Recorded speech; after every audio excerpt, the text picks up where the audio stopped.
Пайгамбар саллаллаху алейхи вассалам дуа кылгыла. Дуаңар кабыл болбой калбайт деген экен. Дагы бул жерде дуа момундун куралы деп айткан экен.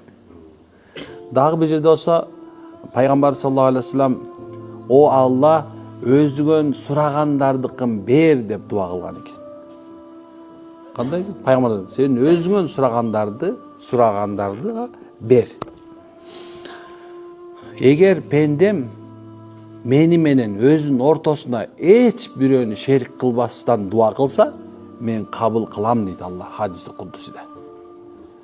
Демек, машалла, дуа кылуу бул ибадат экен.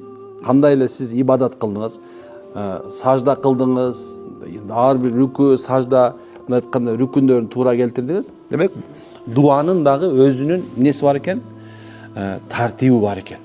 Ошо тартиби менен дуа кылсак, биздин дуаларыбызды Алла Таала кабыл кылат экен. Негизинде ассаламу алейкум деп салам бериш керек. Ва алейкум салам деп жооп бериш керек. Эми ассаламу алейкумдан кийин анан арыбаңыз, куш келипсиз, бар болуңуз деген сөздөр кошулат. Бирок арыбаңыз деп бир кыргыздар салам берген деген сөзгө мен кошула албайм. Жаман көрсөңөр, жакшы көрсөңөр кошула албайм. Анткени арыбаңыз деген сөздүн негизги мааниси бул такыр башка жер. О, керек болсо Манаста дагы ассаламу алейкум деп арыбаңыз деп айтат. Семетей, Сейтекте да ошондой керек болсо. Арыбаңыз деген сөздүн мааниси мындай тереңирээк алса, мен карап көрдүм.